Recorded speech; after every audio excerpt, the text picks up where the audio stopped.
All right, so these are the part one of the answers to the problem sheet that we got in class today on Friday. So we have a reaction where we've got two hydrogen sulfides in equilibrium with two hydrogen gases and a sulfur gas, and it's allowed to proceed to equilibrium. The contents of the 2-liter vessel were subject to analysis and found to contain 1 mole of hydrogen sulfide, 0.2 moles of hydrogen, and 0.8 moles of sulfur. What is the equilibrium constant for this reaction? Well, the KEQ is always going to be the products over the reactants raised to the respective coefficients. So our products are over here.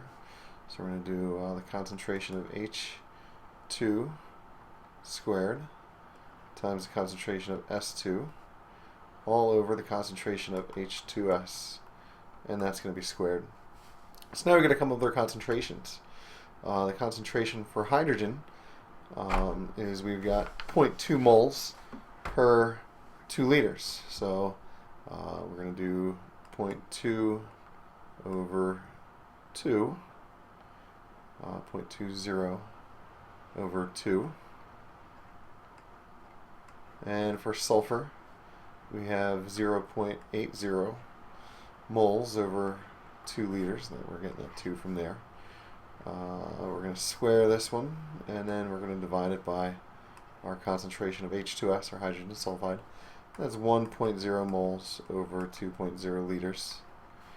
And we're going to square that. And if we plug that into our calculator, we should end up with 0.16 for our equilibrium. I'm sorry, 0.016 for equilibrium.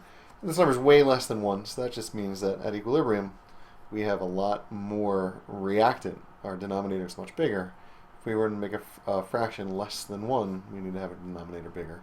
That just means we've got greater concentration of reactants at equilibrium than we do products.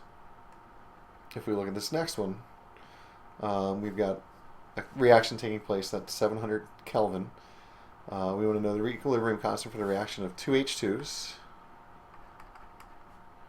plus O2, yielding or in equilibrium with 2 waters. All of these are gases, so they're all going to be included in our KEQ. So we can just write our expression right now. So we're going to have water raised to the second power, concentration of hydrogen gas raised to the second power, and our concentration of oxygen raised to the first power. It says if initially 0.25 moles of hydrogen, 0.33 moles of oxygen were placed in a 1-liter container, and the equilibrium concentration of H2, this really should be H2O, is 0.15 molar. I think we did it as this in class, but we're going to do it another way too. We're going to keep this as H2. So we've got our equation here. At the start, since we have 1 liter, our number of moles will be our molarity. So we're at our initial conditions. We have 0.25 molar of hydrogen, 0.33 molar of oxygen, and 0 molar of gas. Our change is we're going to have to find, and our equilibrium concentration, we say, of hydrogen is 0.15. So we're going to find our change. That means that how do we go from 25 to 15, or 0.25 to 15? Well, it's going to give us 0.10. We've got twice as much of this as this, so that means our decrease is going to be half as much as our hydrogen.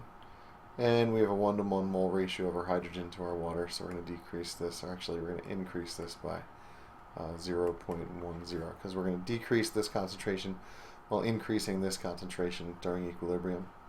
So we're going to do our math here. This is going to give us 0.28, and that's going to give us 0.10.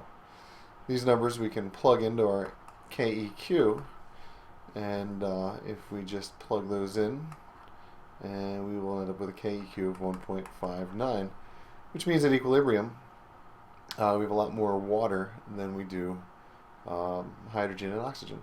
So that's how you would do this one. All these ice problems: initial, change, and equilibrium.